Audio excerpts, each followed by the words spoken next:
We've got a fascinating collection of sources here, all centered around, well, a single compelling topic.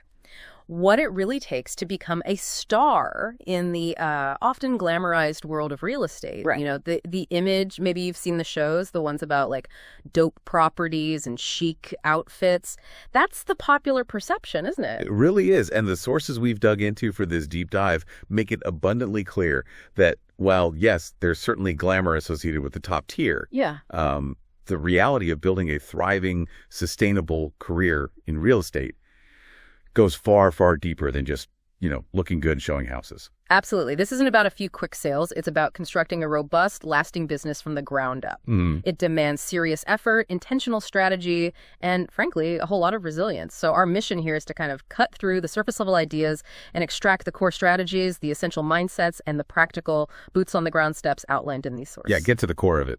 Exactly. We want to give you a comprehensive roadmap based on this material for standing out and truly thriving in this incredibly competitive industry. And we're working from a pretty solid stack of materials, articles, research papers, notes, all provided specifically for this deep dive. It's rich stuff, offering insights that move beyond the obvious and into the foundational principles of success.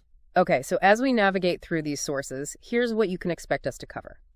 We're going to start right at the beginning, exploring the absolute foundation, getting your mindset straight and putting a solid plan in place. Crucial first step. Then we'll look at how you evolve from just being an agent to becoming like a recognizable and trusted brand that clients genuinely connect with. Yeah, personal connection piece. Yeah. We'll dive into mastering the essential craft of real estate itself, the knowledge and skills you absolutely need. Building and nurturing those crucial relationships and networks is next. Can't skip that. Of course, we'll talk about leveraging technology smartly. We'll also confront the critical business side of real estate, including the market realities you need to understand. The nuts and bolts. And finally, we'll explore cultivating that absolutely non-negotiable mindset of resilience. It's quite a journey outlined in these sources, and we're here to guide you through the most important insights from each step. All right, let's jump right into that foundation then. One of the most powerful ideas right off the bat in the material is this concept that to be a star realtor, you need to shift your thinking fundamentally. It's not just about being an agent performing transactions. Right. It's about becoming an entrepreneur building a business. That distinction is just paramount. An agent might focus on closing the next deal. An entrepreneur in real estate is focused on building systems, relationships, and a brand that generates consistent business over the long term. A bigger picture view. Exactly. This strategic perspective, according to the sources, begins with what they call setting your compass. It's about defining your core purpose before you get swept away by the daily demands, So it's really about figuring out your why first. The sources really hammer home the importance of articulating your mission, vision, and values up front. Could you maybe walk us through how the material defines those key elements? Certainly.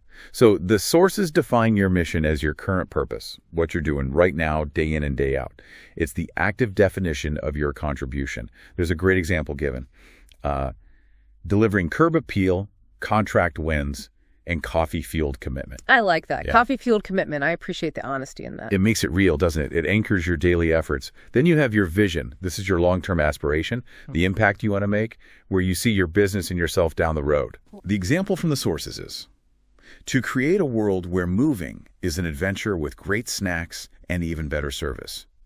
This is aspirational, right? A future state you're striving to build towards. It's not just about your own success, but the experience you want to consistently provide.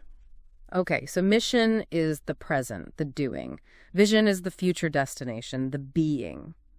What about values? How do they fit in? Your values are the non-negotiables. They're the guiding principles that dictate how you operate, your ethical framework, how you treat clients, colleagues, yourself. The sources provide several excellent examples to illustrate this. They talk about authenticity. I keep it real. From coffee chats to contracts. What you see is what you get, and that builds trust. That makes sense. Then there's connection. Relationships, transactions. Whether it's a meme or an open house party, I'm in it for the long haul connection. And drive, fueled by hustle and caffeine, I bring great energy, follow through, and a let's make it happen mindset to every deal. These examples really bring those concepts to life. They sound less like corporate buzzwords and more like operational principles almost. Exactly. And the material provides questions to help you define these for yourself, urging you to ask, why real estate in the first place? Who specifically do I want to help? What is truly important to me as I build this entrepreneurial venture? What kind of tangible impact do I want to have on my local community? The sources present the act of wrestling with these questions, and defining your answers is absolutely critical. It's the bedrock that drives your success and provides a sense of purpose beyond just the commission checks. This foundational step, why is it highlighted as so crucial before you even really start selling? It feels, I don't know, maybe counterintuitive to some who might think you just jump in and learn as you go. That's a really important question. Yeah. The sources emphasize that having this clear purpose, this defined mission, vision, and set of values, acts as an internal compass in what can be a pretty chaotic environment. It impacts virtually every decision you make, often subconsciously. It guides the types of clients you attract and choose to work with, the marketing methods you feel comfortable using, how you handle ethical dilemmas, and crucially, how you respond when things get tough. And things will get tough. Oh, the source is very clear. Yeah. There will be tough times in real estate deals falling through, rejection, slow periods. Connecting back to your core purpose provides the internal resilience and motivation to keep pushing forward when just chasing the next sale isn't enough to sustain you. Okay. Without this foundation, you're kind of just reacting to the market, which can be exhausting and, frankly, directionless. So that deeper why is your anchor in the storm. Okay, so once you've set your compass, the next step the sources describe is plotting your empire, the business plan. Sounds grand. It does sound grand, but it's framed not as some bureaucratic exercise, but as your essential roadmap to success. It's a practical document that translates your purpose into actionable steps and helps you track progress towards your goals in a structured way. And what key components does the material suggest should be in this roadmap? What are the essentials? The sources suggest including your mission, which you've now clearly defined, hopefully. Also, a detailed profile of your ideal client who are you really trying to serve. Your designated farm area, so the specific geographic territory you'll focus on initially. Got it. Your planned marketing strategy, how will you reach them? And a really honest evaluation of your own strengths and weaknesses. So recognizing where you naturally excel and maybe where you might need to build skills or get some help. Precisely. And to make this concrete, the sources even offer a simplified business plan example, breaking it down into core components: goals, services, marketing, revenue, and what they playfully call your not-so-secret-anymore sauce. Okay, let's quickly unpack those from the example provided. Goals. What does that look like? These are your specific measurable targets.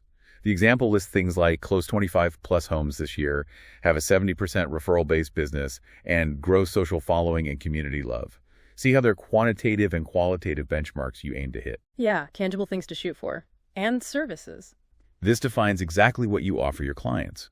The example includes buying and selling homes, pretty standard, but also first-time buyer help, indicating a potential specialization, and virtual tours and local guides, showing a modern approach. It's the scope of your professional offerings. Okay. Marketing. How you get the word out. Exactly. How you plan to reach and attract those ideal clients within your farm area and beyond. The example suggests methods like a monthly Hot Homes and Vibey Vibes email, creating reels, memes, and market tips on social media, and engaging in community activities like pop buys, client gifts, and open house parties. It's the plan for getting your brand and services in front of people. Revenue. The money part. Yes, the financial engine, how you expect to earn money. The example lists standard commissions, but also interestingly includes partnerships with local businesses, suggesting a consideration for diversified income streams even at the planning stage. And that intriguing not so secret anymore sauce, what's that? That's presented as your unique differentiator, directly tied back to your values and personality, essentially, your unique value proposition, your UVP. The example describes it as being genuine, approachable, and all about you. It's the core essence that makes working with you distinct from working with anyone else. How does having a written plan like this, something actually on paper or digitally mapped out, really prevent those reactive decisions? Because it feels like in a commission-based world, you might just chase whatever lead comes in the door. That's a crucial point, and the sources argued that the plan acts as a strategic filter. When a potential opportunity arises, whether it's a lead, a new marketing idea, or an investment in some shiny new tool, you can refer back to your plan and ask, does this align with my ideal client profile? Is this within my chosen farm area? Does this marketing approach fit my defined brand and values? Right. Does it fit the map? Exactly. If it doesn't, it helps you recognize it as a potential distraction that could pull you away from your core strategy. A plan forces intentionality. It also provides a concrete benchmark for tracking progress. You don't just rely on a vague feeling of success. You can review your plan regularly, see if you're hitting those measurable goals, and adjust your strategies based on actual data and outcomes, rather than just, reacting to the market's ups and downs. Okay. It helps you measure success in a more holistic way, beyond just the number of deals closed this month. So the plan is your strategic rudder, keeping you on course. Okay. With that foundation of mindset and planning in place, the sources then pivot to something absolutely massive, becoming a brand, not just an agent. Yeah, and this section begins with what I think is one of the most powerful lines in the material. Clients don't choose logos, they choose people. That's good. This is a fundamental insight. While the brokerage name you work under provides important backing and credibility, ultimately, when someone decides who to trust with likely their largest financial transaction ever, they are choosing you as an individual. Your personal identity is absolutely key. That resonates deeply. So defining your personal brand isn't just about picking a color scheme and a fancy logo then. Far from it. The sources emphasize that becoming a brand is about being intentional and consistent in how you're seen, remembered, and referred to. It's described beautifully as your reputation in surround sound, the holistic impression people have of you from every single touch point. Reputation and surround sound. I like that. And how does one go about building that? Where do you start? You start by identifying your unique value proposition, your UVP. What specifically sets you apart from every other agent in your market? What are your unique strengths, skills, or perspectives? What particular type of clients do you connect with and serve best? Really drilling down on what makes you you. Exactly. Once you've defined that, you need to align everything with that identity. That means your marketing materials, your website and social media presence, your communication style, even how you dress and present yourself. Consistency across all these channels is paramount because it reinforces who you are and makes you easily recognizable and memorable. And a key element in building this credibility is showcasing client testimonials.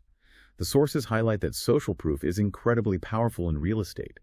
When potential clients see genuine positive feedback from people who actually worked with you, it validates your promises and builds immediate trust in your brand before they've even spoken to you. Yeah, I can absolutely see how a strong personal brand attracts clients. But does this focus on your personal brand help you attract the right clients, the ones that align with that ideal client profile in your business plan? And does building this kind of trust and recognition potentially allow you to maybe command higher commissions or generate better quality referrals? This raises a critical point the sources address. A strong personal brand built in a clear UVP and authenticity acts like a magnet for your ideal clients. By broadcasting who you are, what you stand for, and who you best serve, you naturally filter incoming leads. People who resonate with your brand are more likely to reach out, leading to smoother, more aligned client relationships. While the material doesn't explicitly guarantee higher commissions across the board, it strongly implies that a recognized and trusted personal brand builds loyalty and significantly increases the volume and quality of referrals. Right. People don't just refer a good agent. They refer John, who's amazing with first-time buyers, or Sarah, who really understands the downtown condo market. This positions you as the go-to expert, which is invaluable. Okay, so brand is about intentionality, consistency, and social proof. But the sources add another fascinating layer here. Authenticity is powerful. This is where it gets really interesting, I think. The material encourages agents to lean into their unique personality, their quirks, their genuine strengths. The message is clear. Don't try to be a generic version of what you think a successful agent should be. Your individuality, the sources suggest, is your unfair advantage. Unfair advantage. I love that phrasing. It flips the script on maybe feeling different. It's memorable, right? And it makes the point powerfully. The sources use a great example. If you're naturally introverted, trying to force yourself to do constant cold calling or aggressive door knocking, even if someone else finds it effective, is going to be a constant uphill battle. Yeah, exhausting. Exactly. It won't feel authentic to you, it will be draining, and clients might pick up on that lack of genuine comfort. Your lead generation and marketing methods should align with your natural personality and energy. So your personality isn't something to hide or overcome, it's actually something to leverage strategically. Precisely. The sources argue that when you operate from a place of genuine authenticity, you attract clients who connect with that specific energy and style. This not only makes your business more effective because you're operating in your zone of genius, but also much more enjoyable and sustainable for you personally. Makes sense. They even mention the idea of taking a real estate sales personality quiz as a tool for self-discovery, helping you understand your natural inclinations and how to align your business methods with them. Okay, but how does an agent actually figure out their personality type and align it with their business methods effectively? And doesn't leaning into a specific personality potentially limit the number of clients they could work with? Isn't that a risk? That's a fair question. The sources suggest self-discovery tools like quizzes can be a starting point for understanding your inherent preferences. Then, it's really an ongoing process of paying attention to what feels natural and energizing versus what feels draining and forced. Experimentation with different marketing or communication styles, coupled with honest reflection, is key. Trial and error, kind of. A bit, yeah. And while it might seem counterintuitive, the sources imply that niching down based on personality or expertise actually attracts better clients, those who are a more natural fit for your style and approach. This often leads to smoother transactions, more positive experiences, and crucially, more organic referrals, because clients know exactly who to send your way for that specific need or style. It's about attracting quality over sheer quantity of leads who might not be the right fit anyway. That shift from quantity to quality is powerful.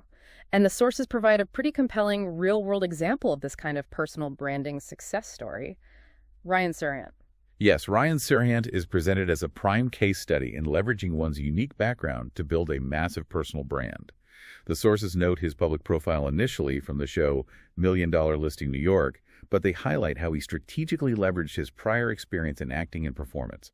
So he took skills from a completely different field, acting, and applied them directly to real estate? That's interesting. Exactly. He wasn't just selling houses. He used his comfort in front of the camera, his ability to tell a compelling story, and his performance skills to build a vast digital presence. The sources emphasize his massive social media following, cited as over 8 million across various platforms, as a testament to the reach and effectiveness of his approach, which emphasizes authenticity and, importantly, digital connection. And they directly link that personal brand success to significant business outcomes, right? It wasn't just about followers. Yeah, absolutely. The example of his firm, Serhant, securing the listing for that massive $250 million NYC penthouse is highlighted. This isn't just presented as a random big deal. It's framed as a direct result of building a recognized, trusted, and high-profile personal brand in the industry. It demonstrates how personal brand influence can translate into accessing top-tier listings and clients. Okay, but is leveraging unique personal history or skills like acting applicable to any agent, or is this really only relevant for someone who achieves that kind of public profile? And how has digital marketing fundamentally reshaped personal branding for all agents, not just the TV stars? What's really insightful here, I think, is that the principle applies broadly. The sources suggest any authentic, unique skill, background, or passion can be a differentiator. Whether you were a teacher with a knack for explaining complex things simply, or a designer with an eye for staging, maybe a local historian with deep neighborhood knowledge, or someone deeply embedded in a specific community through a hobby, these can all become part of your unique value proposition and brand. Finding your own unique angle. Exactly. And digital marketing, as highlighted by the Serhant example, has fundamentally democratized and amplified this whole process. Agents can now build their brand, showcase their personality, share their expertise, and connect with audiences directly through social media, websites, content marketing in ways that were, frankly, impossible not that long ago. Right. Your online presence is no longer optional. It is a major component of your personal brand, accessible to everyone, not just TV stars. That's a powerful reminder of the tools available today.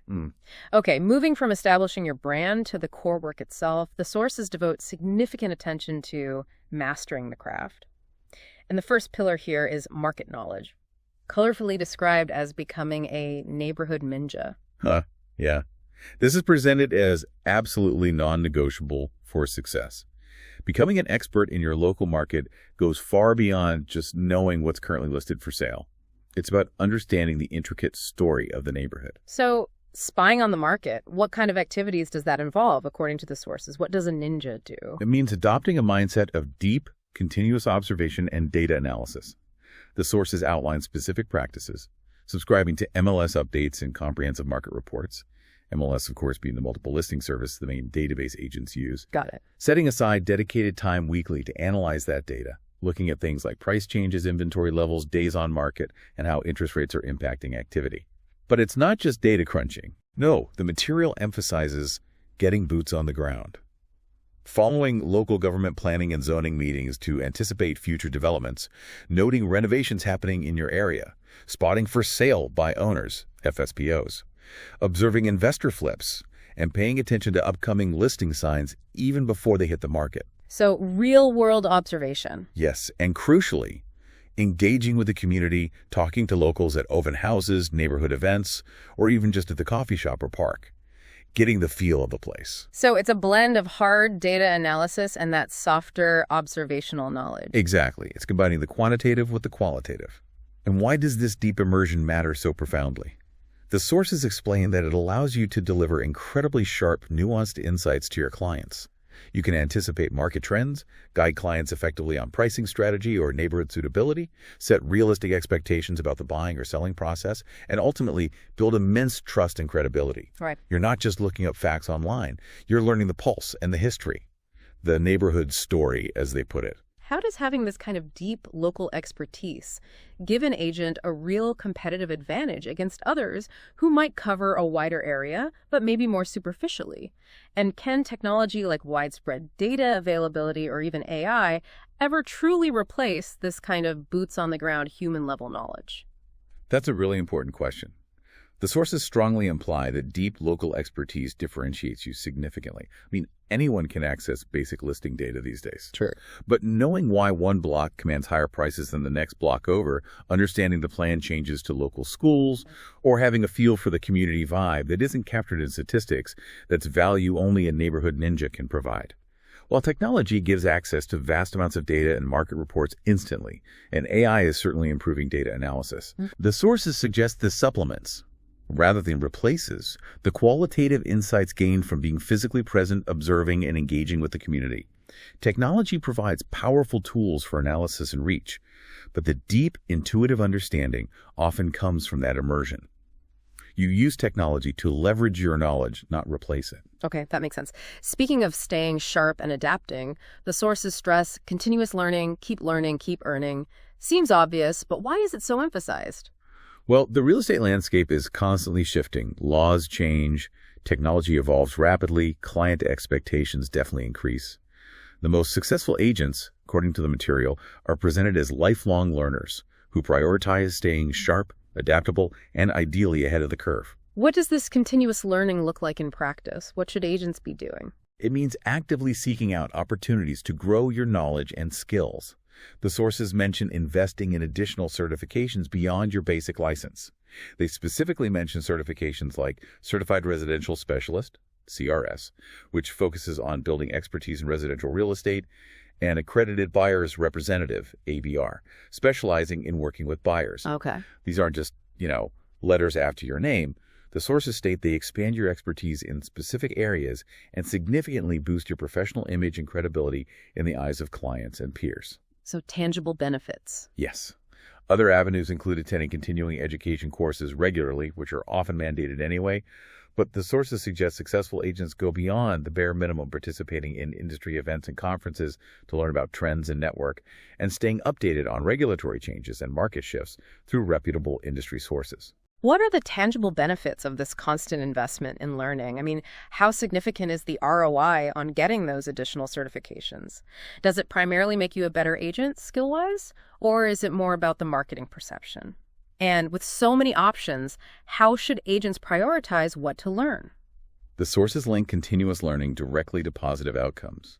They state it makes you a more effective advocate for your clients, better equipped to handle complex situations with confidence. Right. Clients recognize and value this depth of knowledge, remembering you for the tangible value you provided, not just how friendly you were. It also earns you respect and referrals from other agents and positions you clearly as the go-to expert in your chosen area or niche. The ROI on certifications, while perhaps not directly measurable in exact commission percentage points, is presented as significant because it builds specialized expertise and trust, which attracts higher quality business and referrals, ultimately leading to increased earnings. Prioritizing learning, the sources imply, should be guided by your business plan, focusing on areas that strengthen your UVP, improve service to your ideal client, or fill identified gaps in your knowledge or skills. Got it. So tie it back to the plan. Mastery of the craft also hinges on negotiation skills. Work that poker face. Sounds intense. It can be. This is presented as a core competency that goes far beyond simply haggling over price. Great negotiation in real estate, according to the sources, involves mastering your own emotions, controlling your reactions in high-pressure situations, understanding the nuances of when to push versus when to compromise, and being able to articulate and advocate for your client's needs effectively. And the instruction to maintain a poker face. Why is that emphasized as so crucial? Seems almost cold. The sources explain why this emotional control is so vital. In the inherently stressful process of buying or selling, clients look to their agent to be the calm presence in the chaos. The steady hand. Exactly. If you appear panicked, uncertain, overly emotional, or even too excited, it heightens client anxiety and can reveal your strategy or weakness to the other side, costing your client valuable negotiating leverage. Your composure is actually a critical tool. Okay, that makes sense. The material provides specific scenarios where this comes into play. For example, when giving pricing advice, you need a steady demeanor, even if the client's expectations are maybe unrealistic. Receiving a lowball offer shouldn't make you visibly angry or disappointed. Talking with emotional clients requires empathy, but also maintaining professional detachment so you can think clearly. In a bidding war, your buyer needs to see confidence from you, not your own nervousness reflecting back at them. Those are very practical illustrations. How does strong negotiation ability impact an agent's overall reputation? It significantly enhances it. The sources state that skilled negotiators are known for winning better deals for their clients without unnecessarily escalating conflict or derailing the transaction. Smooth operator. Kind of, yeah. They resolve potential conflicts calmly and constructively, building trust not only with their clients but also with other agents, which can smooth future deals. Ultimately, it leads to deals closing faster and more smoothly. It requires a mix of empathy to understand the other party's position, strategic thinking to anticipate moves, and unwavering confidence. Can negotiation skills actually be taught and learned, though? Yeah. Or is it something you're either naturally good at or you're not? And how directly does managing your own emotional state influence your ability to successfully manage a transaction for your client? Does it change much when you're representing a buyer versus a seller? Excellent points. Yeah. The sources imply negotiation is definitely a skill that can be developed and mastered, linking it implicitly to continuous learning and practice. They frame it as something you work at, not just something you have. Managing your own emotions is presented as foundational to your ability to negotiate effectively. If you are reactive, stressed, or unable to maintain composure, you simply cannot be the clear-headed strategic guide your client needs. Your internal state directly impacts your ability to think strategically, listen actively, and maintain control of the conversation. Right. While the material doesn't delve into extensive detail on specific buyer versus seller tactics, the core principles understanding motivations, strategic positioning, clear communication, and emotional control are applicable to both sides, though naturally your objectives and leverage points will differ depending on which side you represent. Yeah. A buyer's agent might focus more on price and inspection contingencies, while a seller's agent focuses on price, strong terms, and maybe a quick closing timeline. Got it.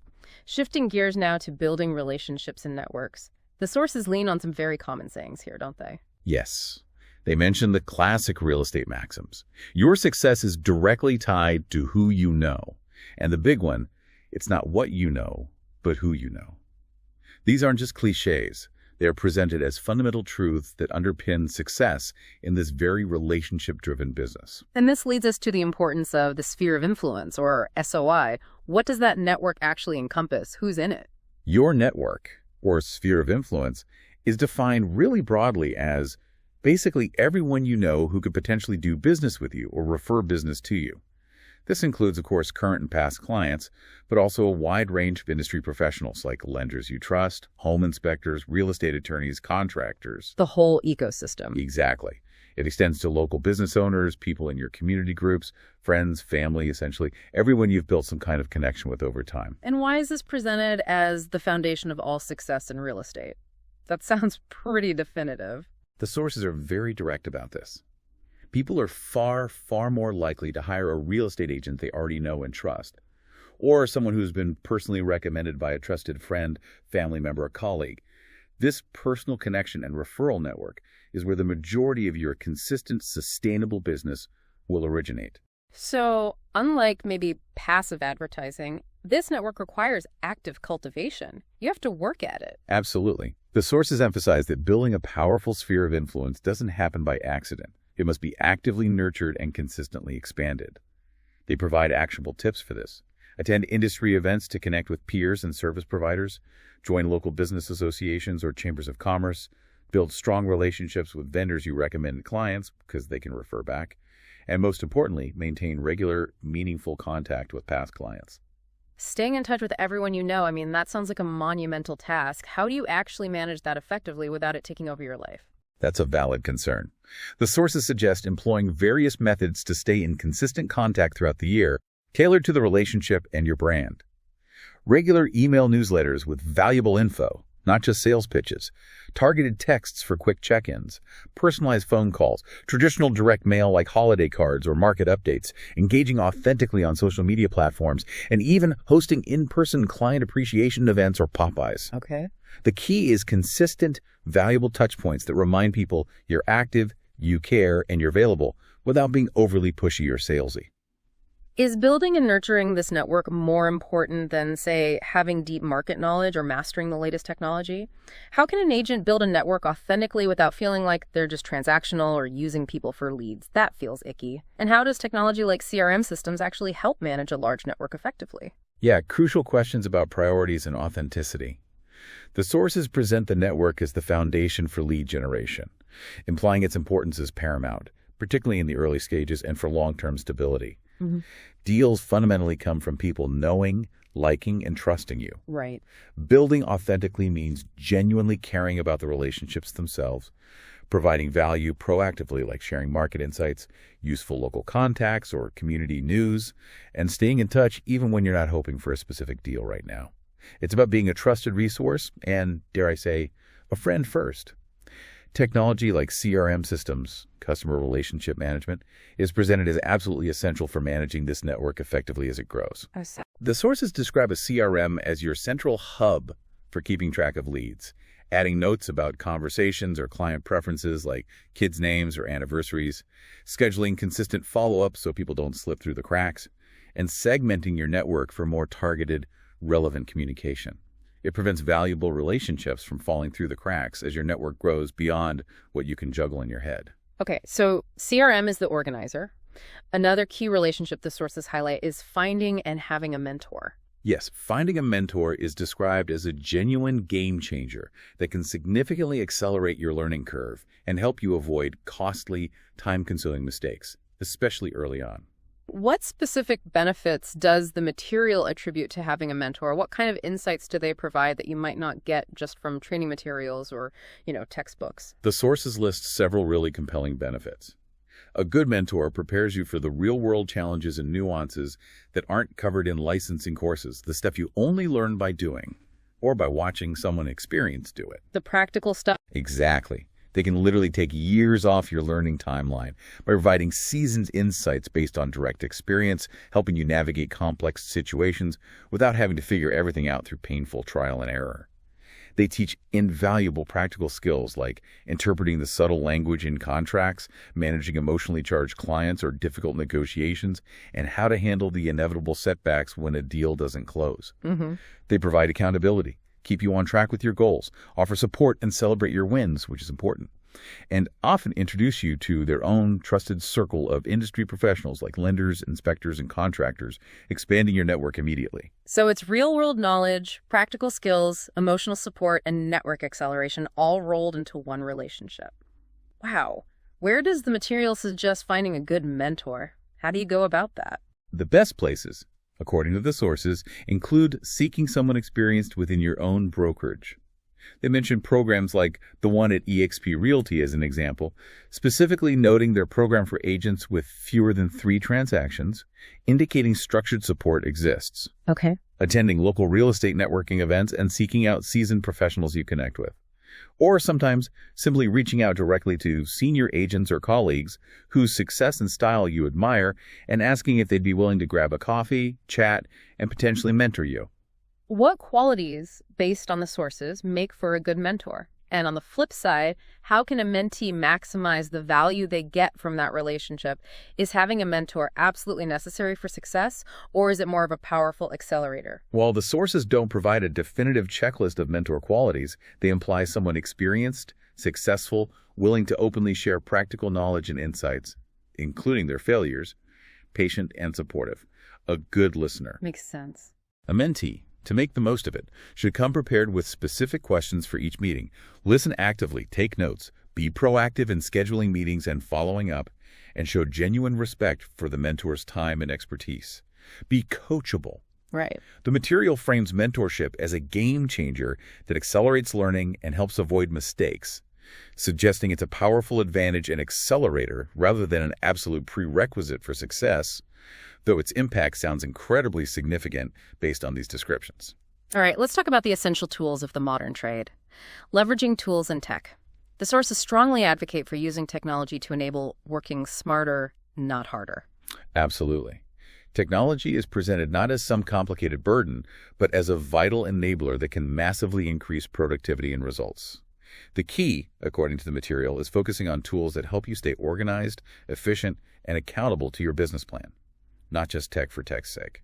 What are some of the specific types of technology the sources highlight as particularly important for agents today? The sources mention several key categories. CRM systems, customer relationship management, as we touched on, are described again as the central hub for managing leads, tracking client interactions, organizing notes, and automating follow-ups. So, foundational. Right. Digital marketing tools help agents create, schedule, and manage their online content and campaigns across various platforms. Think social media schedulers, email marketing software, etc. Lead generation companies are mentioned as an option for agents looking to scale their lead volume faster, though that comes with costs. And having a professional website is presented as much more than just an online brochure. It's described as the 247 lead converter, a personal brand hub, and a platform for sharing valuable content like blog posts or market reports. That's quite a tech stack. With so many options and platforms constantly emerging, how should an agent decide which tools are the right fit for them? Isn't there a risk of getting overwhelmed by technology, just adding too many things? That's a very real challenge the sources implicitly acknowledge. The emphasis on choosing tools that help you stay organized and accountable is the guiding principle. This means selecting technology that directly supports your specific business goals, streamlines existing workflows, and ideally integrates well with other tools you use to avoid data silos. Got it. The sources imply a focus on automating repetitive, administrative tasks, but time sucks, to free up agent time for higher value activities. And yes, there is absolutely a risk of tech overload if you try to adopt too many disparate systems, leading to complexity, confusion, and wasted time and money. The advice points towards strategic selection and implementation based on clear needs, not just chasing the latest shiny object. Why has smart tech become so essential in real estate today? What's driving this need? The sources explain that client expectations have fundamentally shifted. Today's clients expect convenience, speed, and transparency throughout the entire process. They often compare agents based on how easy they are to reach, how smoothly the transaction process feels, and the professionalism of their digital presence, website, communication, everything. Okay. Furthermore, the sources note that a real estate agent wears so many hats. They're a salesperson, a marketer, an administrator, a transaction coordinator, a social media manager. The list goes on. Technology is crucial for removing friction from these various roles, automating routine tasks like document management or follow-up reminders, and giving agents back valuable time to focus on the high-value activities that require human expertise and interaction, like building relationships, negotiating complex deals, and developing strategy. Makes sense. Freeing up human time for human tasks. Exactly. The material even touches on more innovative tools, mentioning virtual and augmented reality as ways to offer clients immersive experiences of properties remotely, showcasing how tech continues to push the boundaries of what's possible in showcasing listings and serving clients from afar. Is leveraging technology reaching a point where it's becoming just a baseline requirement to compete rather than a distinct competitive advantage? How can agents strike the right balance between using tech efficiently and maintaining that absolutely crucial personal connection we discussed earlier? And looking ahead, how might AI continue to reshape the agent's role? Yeah, these are critical points for the future. The sources suggest that while cutting-edge tech can still offer an advantage, a certain level of digital proficiency and technological efficiency is indeed becoming a baseline expectation from clients. You just have to have it. Table stakes. Pretty much. The key, as presented in the material, is using tech to enhance personal connection, not replace it. A good CRM, for example, doesn't automate your relationship. It helps you remember important details to make personal interactions more meaningful and timely. Automation frees up time for more human interaction, not less, if used strategically. Right. While AI isn't extensively detailed in these notes, based on the source's emphasis on automation and agents needing to provide higher value-added services, one could infer that AI could potentially automate even more administrative or analytical tasks in the future. This would further emphasize the agent's role as a human advisor, a skilled negotiator, an empathic guide through a complex process, and a creative problem solver, requiring agents to provide even higher-level, personalized value that AI likely cannot replicate anytime soon. So leaning into the human element even more. Okay, let's move into the aspects of real estate that are perhaps less exciting than showing those dope properties, but are absolutely critical for building a sustainable career. The business side and market realities. The sources really reiterate that this is fundamentally a business, not just a sales job. Correct. The material explicitly states that mastering the business side of real estate is what separates thriving agents from surviving ones. It's about building a resilient, profitable enterprise with real longevity. What specific business skills are highlighted as essential beyond just sales techniques? What does that mean in practice? The sources emphasize the need to be strategic rather than purely reactive to market whims or the latest hot lead. This means making intentional, data-driven decisions about where to invest your time, energy, and money. It involves investing in tools, training, and systems that don't just offer a quick fix, but actually compound your success over time, meaning the benefits build on each other, creating momentum. And a key goal of mastering the business side is building a business that ultimately serves your life, providing the income and flexibility you desire, rather than letting the business consume you entirely, which is a real risk. They even recommend some general business books, which is interesting. It's not just real estate-specific stuff. Yes, the sources suggest looking beyond the industry bubble. They mention foundational business texts like The E-Myth Revisited by Michael E. Gerber, which focuses on building systems so your business doesn't rely solely on you. Atomic Habits by James Clear, relevant for establishing consistent, productive routines. And Profit First by Mike Mikulovich, which provides a simple framework for financial management specifically for entrepreneurs. Right. This suggests that general entrepreneurial and business management principles are directly applicable and incredibly valuable in a real estate career. You're running a small business after all. What specific business skills do agents, especially those coming from maybe a pure sales background, most often overlook? How can someone actively develop these skills? And could you elaborate a bit more on how investing in training compounds success? What does that mean? That's insightful.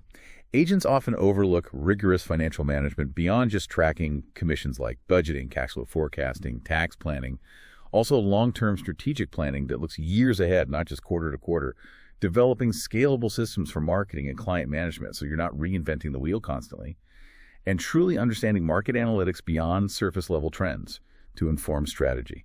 The sources imply these skills can be developed through dedicated effort, seeking out relevant training, both real estate-specific and general business courses or workshops, mentorship, as we discussed, deliberate practice in applying business principles to your own operation, and studying resources like those recommended books.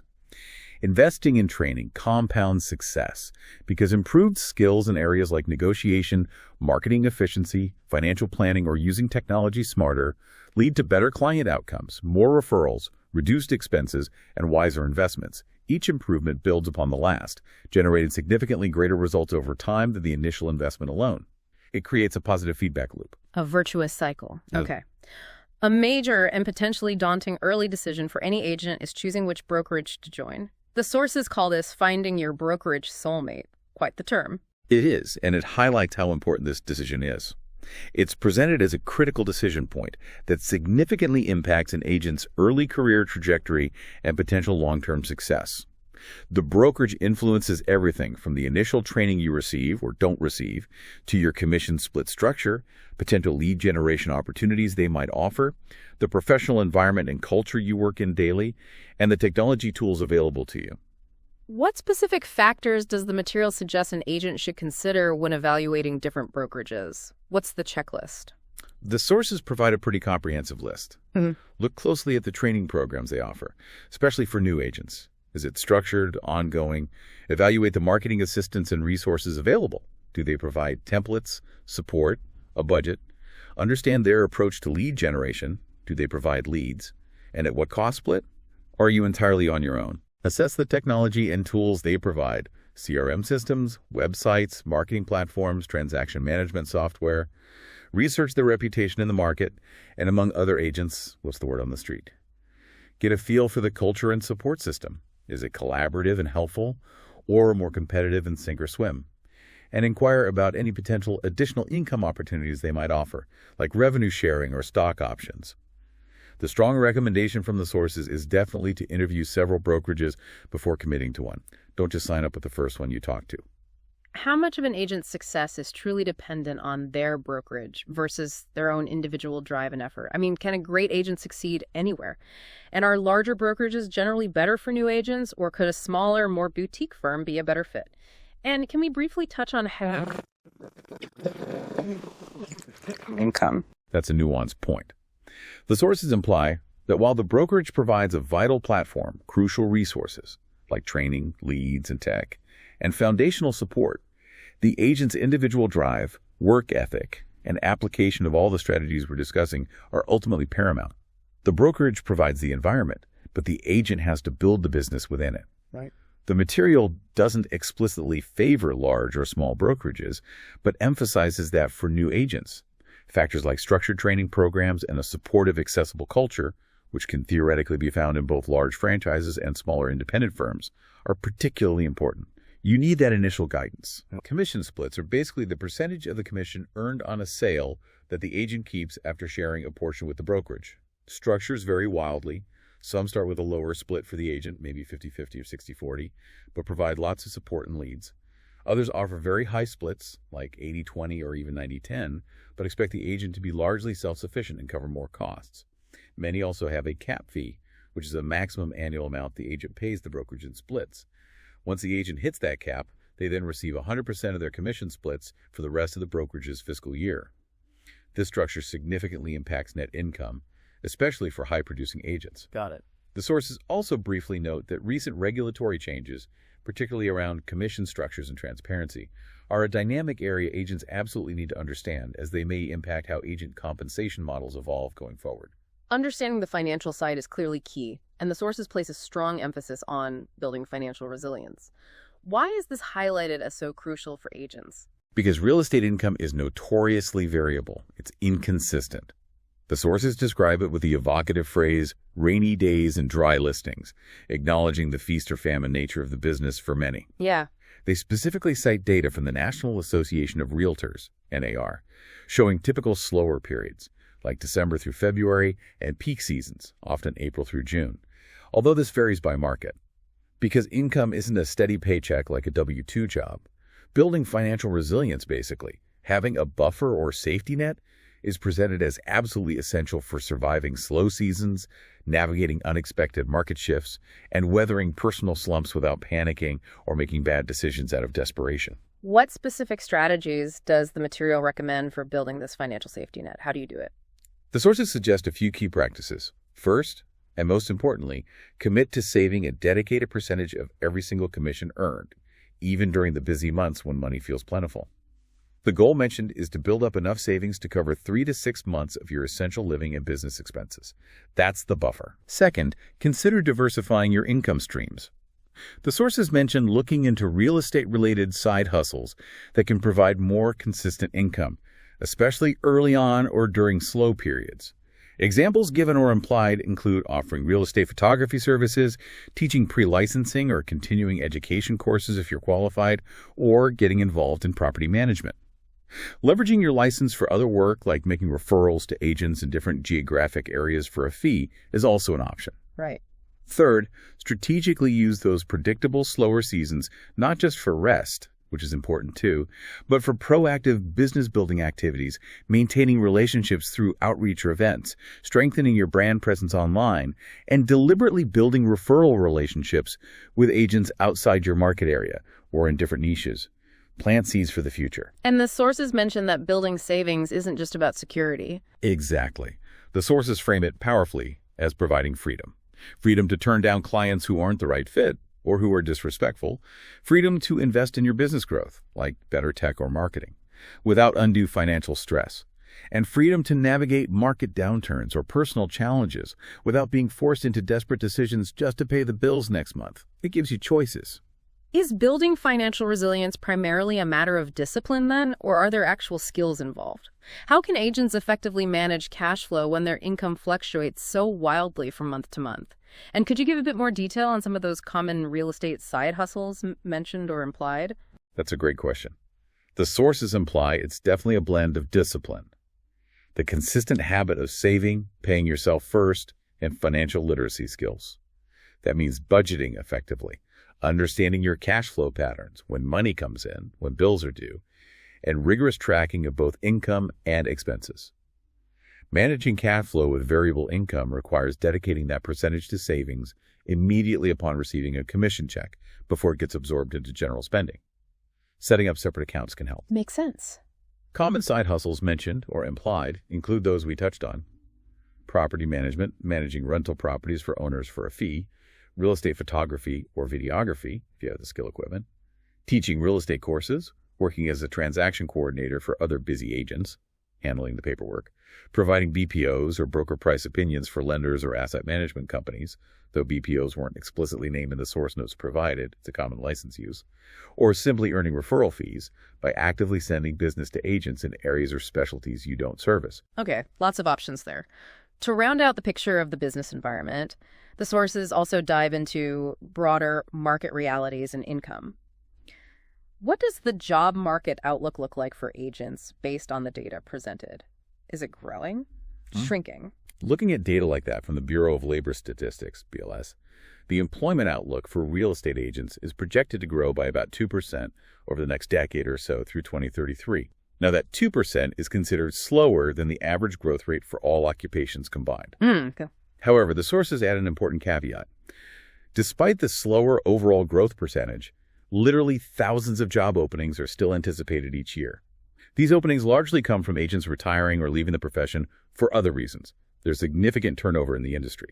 So the takeaway is there's consistent opportunity for new, driven agents to enter and succeed, even if the overall pie isn't growing dramatically. What factors are currently shaping this job market and the opportunities within it? What's influencing things? The sources highlight several key influencers. Interest rates play a huge role. Higher rates tend to dampen sales volume by making mortgages more expensive and reducing buyer affordability. The overall housing market cycles, whether we're in an expansionary boom or a correction or downturn, obviously impact transaction activity significantly. Technology, as we've discussed, requires agents to continuously offer greater value beyond just accessing listing data. You have to justify your role. And there are geographic dynamics. Prospects are generally better in growing urban and suburban markets compared to stagnant or declining rural areas. Population shifts matter. And circling back to income, how does the data presented reflect the variability we kept talking about? The data absolutely confirms this variability. While an average annual salary figure is cited as roughly $85,793, according to ZipRecruiter data from May 2025, the sources immediately qualify this by stating income varies significantly. The example given of Soledad, California, showing an average closer to $128,338, directly illustrates the major impact of geographic location on earning potential. Same job title, vastly different average income. Wow. What other specific factors does the material identify as significantly affecting an agent's income potential besides location? The sources list several key factors: experience and time commitment. Full-time agents, especially those with, say, 11, 25 plus years in the business, tend to earn substantially more than part-timers or those just starting out. Make sense? Geographic location, as we saw, location, applies to the agent's market area as much as property values. Specialization or niche, focusing on a specific property type like luxury or commercial, a specific neighborhood or a client group like military relocations, can command higher income. brokerage commission splits and cap fees directly impact the agent's net earnings, as we discussed. Prevailing market conditions, booms versus downturns, dictate overall transaction volume and price levels, affecting everyone. Education and skills, investing in continuous learning, mastering negotiation, leveraging tech, effectively makes agents more efficient and effective at closing profitable deals. And regulatory changes, like the recent shifts in commission structures, are noted as potentially impacting future income models across the industry, adding another layer of uncertainty or change. Okay, given all this variability and the complex interplay of all these factors, how can an agent realistically assess their own earning potential when starting out or looking to grow? It seems hard to predict. And how might those recent regulatory changes concerning commission structures specifically impact income models going forward? Finally, is specializing or niching down primarily a strategy for attracting specific clients, or is it directly linked to increasing income potential? These are excellent concluding questions for this whole business reality section. The sources suggest that realistically assessing your potential requires a careful analysis of your chosen location's specific market data, average prices, sales volume, your planned time commitment, you're really going all in full time, the typical commission structures and splits offered by brokerages in your area, and identifying potential niches that align with market demand and your own strengths and interests. It's definitely a multivariable equation, not a simple number. Regarding regulatory changes, the sources imply agents absolutely must stay informed because these changes directly affect the traditional commission models and could necessitate shifts towards alternative compensation methods. Maybe more flat fees for specific services, hourly consultation fees, or tiered service packages. Agents will need to be even better at clearly articulating their value proposition beyond just facilitating the transaction percentage. Okay. And finally, the sources present specialization or niching as directly linked to both attracting ideal clients and increasing income potential. By becoming a recognized expert in a specific area, geographic property type, client type, you attract clients specifically seeking that expertise. This allows you to be more efficient, potentially command higher fees, or work on higher value transactions due to specialized knowledge, and benefit from more focused, high-quality referral networks, all of which contribute to higher earnings potential compared to trying to be a generalist serving everyone. We've covered a tremendous amount of ground, really, from the foundational mindset and planning through the branding, the craft, the relationships, the tech, and the hard realities of the market and the business. To bring it all together, the sources culminate by discussing the mindset of resilience. Yes, and this is presented as perhaps the most critical mindset for long-term survival and success in real estate. It's called an empowering mindset that is absolutely essential in an industry inherently filled with rejection, unpredictability, and frequent setbacks. You just can't avoid them. And the sources don't sugarcoat the challenges you'll inevitably face, do they? They're pretty blunt. Not at all. They paint a very clear picture of the tough moments. Leads hanging up on you mid-call, doors being literally slammed in your face during prospecting if you do that, getting ghosted by potential clients after investing significant time and energy, and perhaps most painful, deals falling apart at the very last minute after weeks or even months of hard work and emotional investment from both you and your clients. Yeah. These are presented as unavoidable parts of the journey, not exceptions. So how do you possibly build resilience in the face of that constant potential for disappointment and frustration? It sounds draining. It can be. But the sources offer concrete strategies for cultivating this resilience. After a setback or a deal falling through, commit to a structured reflection. Ask yourself honestly what worked, what didn't, and what you would do differently next time. Learn from it. Okay. Track these insights. The sources suggest literally noting lessons learned from failures or near misses in a journal or log to spot patterns over time and, importantly, to remind yourself how far you've come and the lessons you've already integrated. See your growth. Right. Normalize these setbacks by connecting with other realtors. Vent frustrations respectfully. Share your experiences and realize that these challenges are universal in the industry. You are definitely not alone in facing them. That shared experience helps. And finally, prioritize self-care. Techniques like meditation, ensuring you get enough sleep, regular exercise, hobbies outside work. These are presented as vital for managing stress and maintaining emotional strength, not luxuries. The sources make a powerful concluding statement on this point. If you are willing to learn and persevere, the real estate industry, with its inherent challenges, will force you to be resilient and teach you how to bounce back braver and stronger after every fall, if you let it. Is resilience truly a skill that can be developed through practice and these strategies, Or is it more of an innate personality trait you either have or don't? How important is that agent community, your colleagues, your brokerage peers, for providing the emotional support needed to bounce back? And how can someone mentally prepare themselves before they even face these inevitable challenges? Yeah, that's the core question, isn't it? The sources strongly imply that resilience is a skill that can be actively developed through the strategies outlined: conscious reflection, learning from failure, actively seeking support, and consistently prioritizing self-care. It's not presented as something you're simply born with or without. It's cultivated. Okay, that's hopeful. It is. The agent community is presented as incredibly important for providing that emotional support. Sharing experiences normalizes the difficulties and creates a sense of camaraderie that reduces feelings of isolation and failure. Knowing others go through it too is huge. Mentally preparing, based on the sources, involves acknowledging from the outset that setbacks are part of the business model. They are predictable occurrences, not personal failings. Anchoring yourself with that strong sense of purpose, your why that we started with, provides intrinsic motivation beyond the deal itself. And proactively developing and committing to those resilient strategies like reflection practices and self-care routines before the tough times hit makes you much better equipped to handle them effectively when they inevitably do arrive. Wow. We've really traveled the entire path laid out by these sources, haven't we?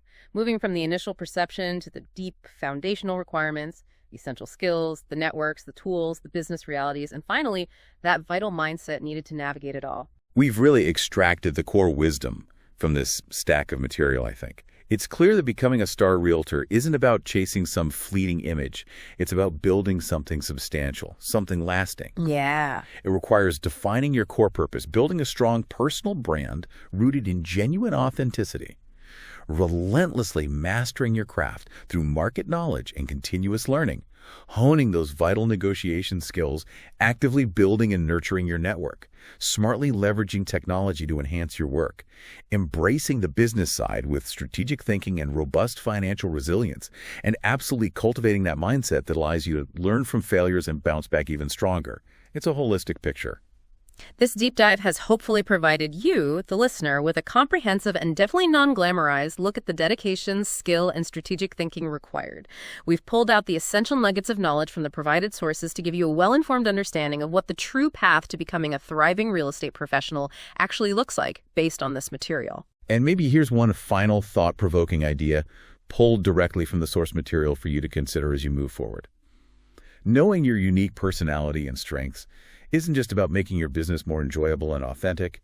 The sources call it your unfair advantage in a crowded market. So the question to ponder is, what could yours be? Something to definitely mull over. Thank you for joining us for this deep dive.